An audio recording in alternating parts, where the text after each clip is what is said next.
Por eso que cuando se habla de ubicación se habla de que se encuentra muy próximo al núcleo de la célula y desde allí hacia la membrana. Si estamos hablando de una célula apical, entonces irá desde el núcleo orientado hacia la porción apical de esa célula. Martínez.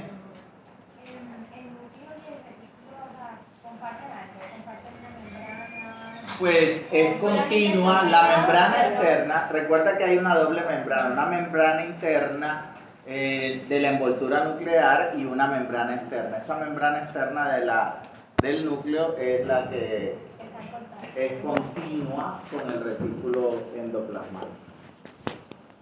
Ahora, ¿qué es lo que hace? ¿Para qué necesitamos este espacio al interior de la célula? Hombre, lo necesitamos para constituir cisternas, para constituir grandes sitios donde almacenar proteínas que se sintetizan en los ribosomas adosados al retículo. ¿Qué características tienen estas proteínas?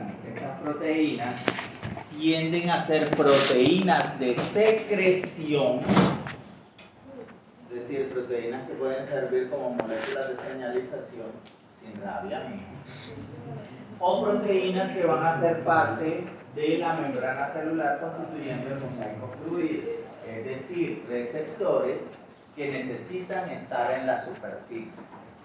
Por ejemplo, cuando estudiamos la matriz extracelular hablábamos de las integrinas como unas grandes proteínas de membrana necesarias para la interacción con todos los demás componentes de la matriz extracelular. Las integrinas debieron haber sido sintetizadas a nivel del retículo endoplasmático, en este caso el rugoso, y transportadas a través de vesícula pasando por Golgi hasta llegar a la membrana celular donde se evacuina la vesícula y queda ubicada la integrina en la superficie del rugoso y tenemos el liso. De salida la imagen te orienta demasiado con respecto a la estructura de cada uno de ellos. Noten cómo el rugoso tiene una formación más aplanada, sus cisternas tienen ese aspecto más plano y aparte de eso en la superficie de sus membranas se encuentran adosados los ribosomas. Eso visualmente hablando. También vemos que es continua, mire su pregunta Martínez Seba, la membrana externa del núcleo es continua con el retículo endoplasmático rugoso.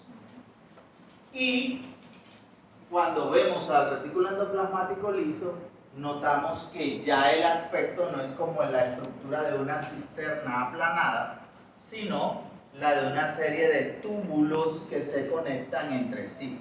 Como quiera que sea, el término retículo denota que hay una gran red, un gran entrecruzamiento de diferentes espacios. Y es lo que está notando en cada uno de ellos. Siguiente, ustedes. Muy bien, miremos en más detalle la estructura del retículo endoplasmático rugoso. Entonces, ¿qué tenemos aquí? Tenemos aquí que él es continuo con la membrana externa del núcleo y miren cómo se generan todos estos espacios. En toda esta lumen que contiene el retículo endoplasmático se van a almacenar las diferentes proteínas, van a ocurrir las diferentes reacciones que tienen que sufrir tanto las proteínas de secreción como las proteínas de superficie y por ende es un espacio rico en actividad metabólica pero también de almacenamiento. Sobre la superficie encuentra usted todo ese aspecto granular debido a que los ribosomas se ubican en unas porciones abiertas de la superficie llamadas riboporinas. Los ribosomas se ubican sobre la riboporina. El ribosoma no se encuentra pegado a una superficie sin ton ni son. El ribosoma se ubica de tal manera que cuando ocurra la síntesis de proteína, la proteína se introduzca dentro del retículo. Por eso él nada más se ubica en la riboporina, que es una especie de conducto de cavidad por donde va a entrar la proteína que se sintetiza. ¿Existe un grosor para toda esta cantidad de elementos? No, no hay un grosor definido, pero sí es característico que aquellas células que tienen una alta actividad secretoria sean ricas en el citoplasma, el retículo ocupe un gran espacio. ¿Ok? Entonces, importantísimos aquí, recuerdan que cuando veíamos sobre el núcleo, habíamos establecido, y lo explicaban los jóvenes en la traducción, el ribosoma contiene dos subunidades. Las dos subunidades se encuentran separadas todo el tiempo, solamente se unen cuando va a ocurrir la síntesis de proteína. En ese orden de ideas, la subunidad menor la subunidad mayor es la que tiene que quedar ubicada sobre la riboporina para que al ir saliendo la proteína por el sitio peptidil se pueda liberar hacia el interior, si es que se acuerdan de esa parte. ¿Cuáles son entonces ejemplos de alguna de esas células donde es más abundante la presencia del retículo endoplasmático rugoso? Pues indudablemente las células plasmáticas. ¿Se acuerdan toda la cantidad de gránulos que hay en las células polimorfonucleares? Todos esos gránulos que hay ahí en el páncreas. Acuérdense que en el páncreas se sintetizan dos grandes hormonas que ayudan a regular el metabolismo y la entrada de carbohidratos a la célula, la insulina y el glucagón. Y ambas son de naturaleza proteica. Entonces en el páncreas también será abundante. Y los hepatocitos. Los hepatocitos, recuerden que el hígado es uno de los órganos más exigidos desde el punto de vista fisiológico para el control de muchos de los procesos metabólicos corporales. El hígado tiene que suplir muchas necesidades de los otros demás órganos. Y si él tiene que suplir esas necesidades, entonces su actividad en síntesis de proteínas tiene que ser muy alta. Ahora bien, ¿cómo entonces los productos que están aquí llegan hacia su destino? Pues se hace necesaria la formación de vesículas. Y también debieron aprender que las vesículas que salen del retículo endoplasmático rugoso o del liso y viajan a Golgi están recubiertas por una proteína. ¿Cuál es la proteína? ¿COP1 o COP2?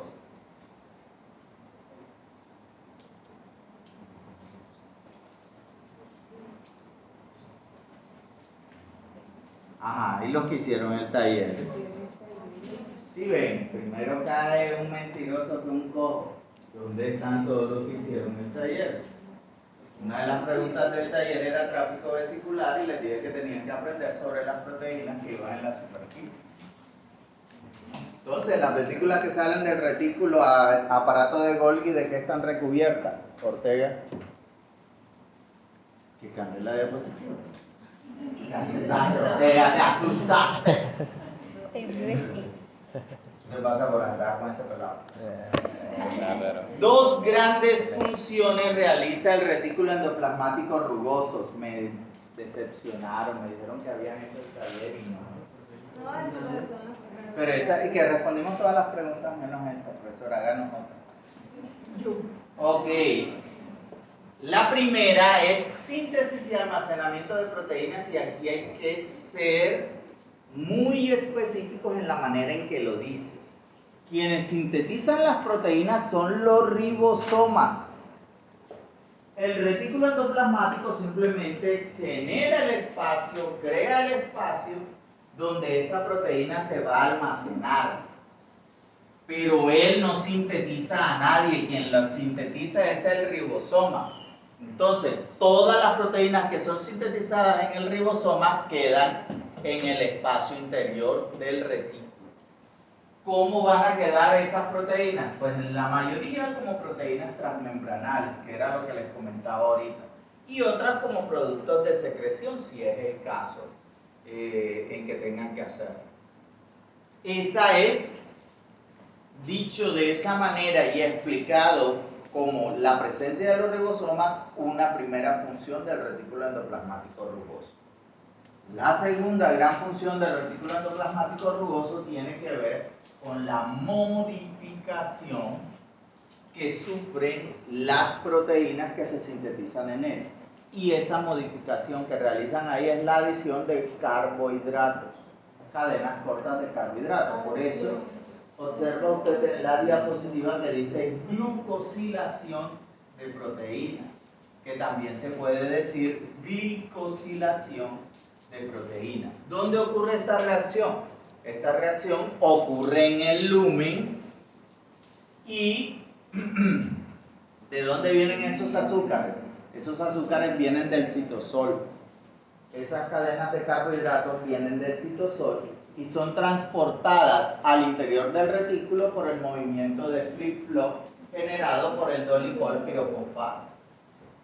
Saben qué es el movimiento de flip-flop, ¿cierto? ¿Qué es el movimiento de flip-flop?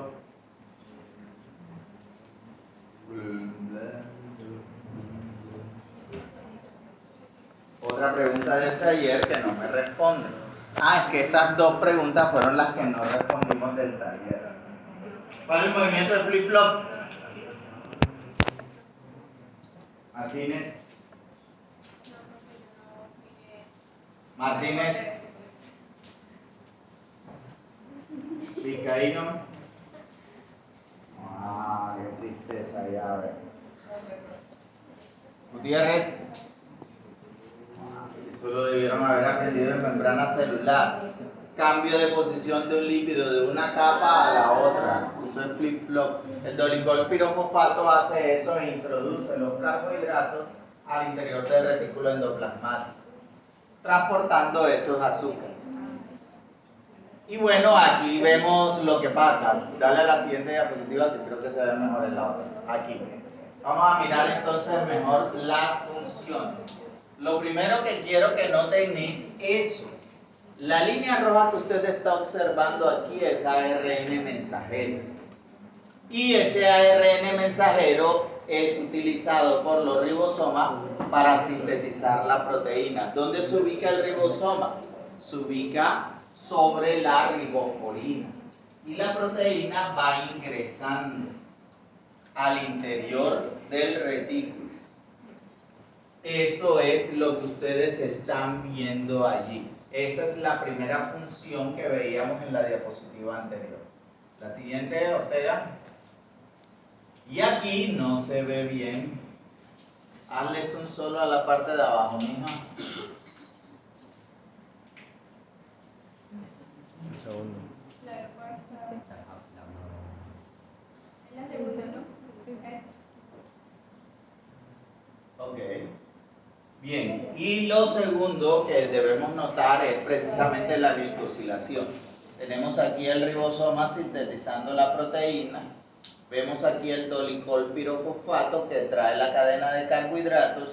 Ocurre la reacción de glicosilación donde la proteína recibe los carbohidratos y se desprende el transportador.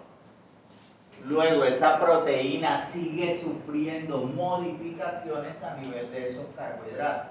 ¿Se acuerdan los que aprendieron sobre virus o los que van a hacer el seminario de virus y lo que han aprendido sobre las glicoproteínas de superficie de la célula en el modelo de mosaico fluido?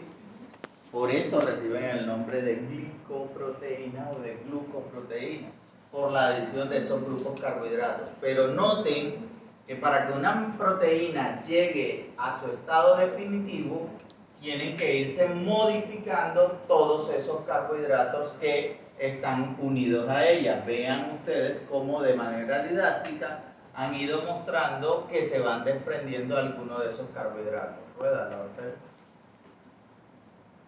Y se siguen desprendiendo hasta que se forma la vesícula.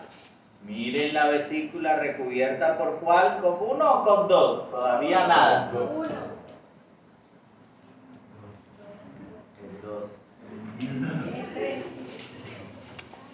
Ok, entonces esa proteína viaja hasta el aparato del Golgi. ¿Listo? Puede salir, gracias. Siguiente. Eso en cuanto al retículo endoplasmático rugoso. Y ahora hablemos del retículo endoplasmático liso. Tecillo, ¿estás aquí o estás en otro viaje? Entonces aterriza un poquito. El retículo endoplasmático liso, mírenlo aquí, no tiene ribosomas adheridos a su superficie, tiene un aspecto más tubular y es continuo con el retículo endoplasmático rugoso.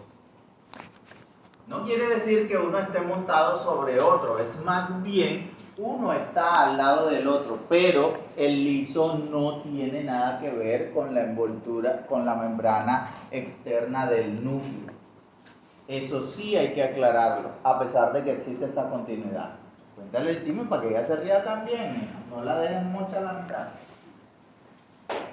Siguiente. Y aquí es donde viene la cuestión. ¿En qué células es abundante el retículo endoplasmático liso?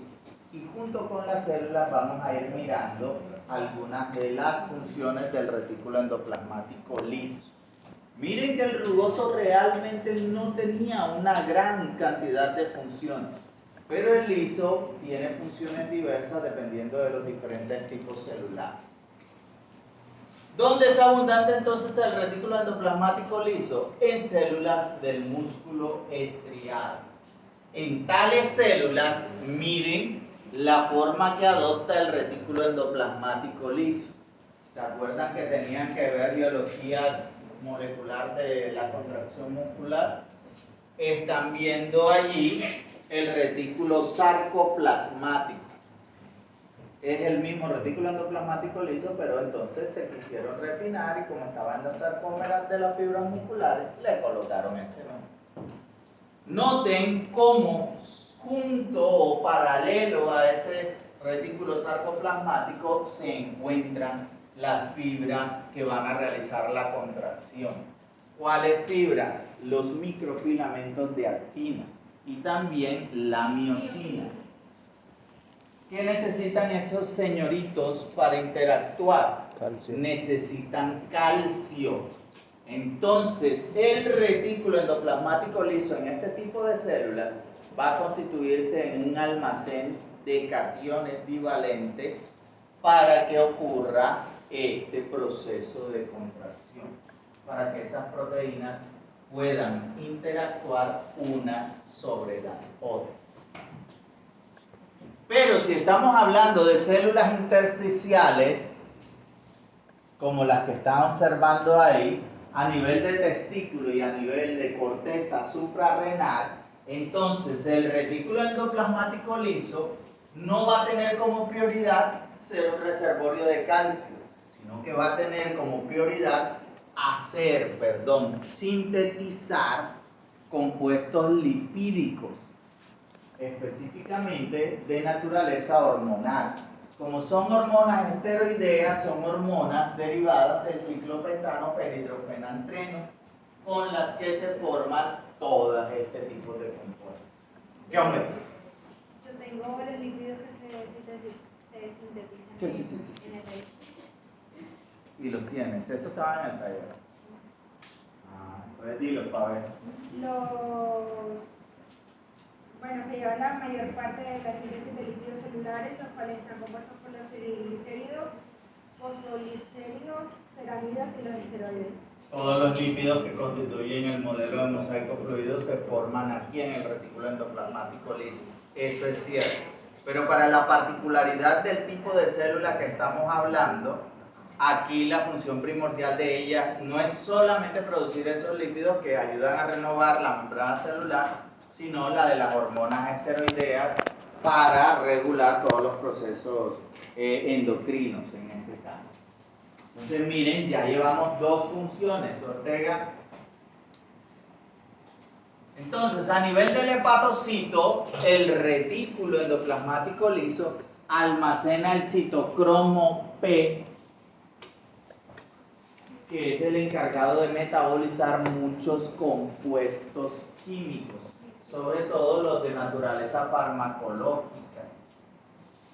nosotros tenemos todo un repertorio genético a nivel de citocromos que nos permite metabolizar los medicamentos.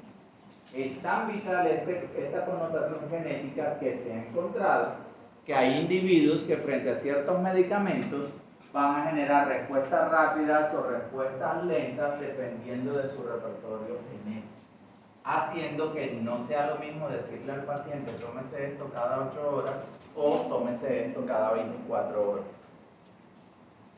o tómese esto cada 4 horas, dependiendo de la velocidad. Y en el hepatocito todo esto tiene una connotación especial porque como quiera que sea el hepatocito ayuda a destoxificar. Entonces hay metabolismo de algunos compuestos, sobre todo de naturaleza farmacológica. Amén de que también tiene que ver el consumo de alcohol, el consumo de drogas recreativas, el montón de conservantes que usted consume cuando come lo que come. ¿Ok? Entonces eso es lo que estamos viendo ahí. Siguiente. Entonces, para mirar un poco más sintetizadas esas funciones, regresamos a esta diapositiva, donde se nos dice que si tenemos que agrupar todas las funciones, la primera es la síntesis de lípidos, que era la que mencionaba Tecillo, donde están todos esos fosfolípidos y esteroides, además de las hormonas esteroideas, ¿sí? Reserva o almacenamiento de calcio. Miren que aquí se almacena calcio, ahorita veremos que en la mitocondria también se almacena calcio. Procesos de detoxificación y miren todo lo que detoxifica el pobre hígado. ¿Ok? Muy bien. Y por último, la liberación de glucosa. Cuando hay exceso de glucosa y ya cada célula absorbió lo que necesitaba de glucosa, ese exceso de glucosa se tiene que almacenar en algún lado y se almacena a nivel del retículo endoplasmático liso en forma de glucógeno. Ese es el que usted consume cuando se levanta en la mañana y no come. Siguiente. Muy bien, y aquí ven dos fotografías de microscopía electrónica del retículo endoplasmático liso y el retículo endoplasmático rugoso. ¿Qué me decía, Martín? No, que ahí se ve la mitocondria. Ah, sí, también. Y terminamos.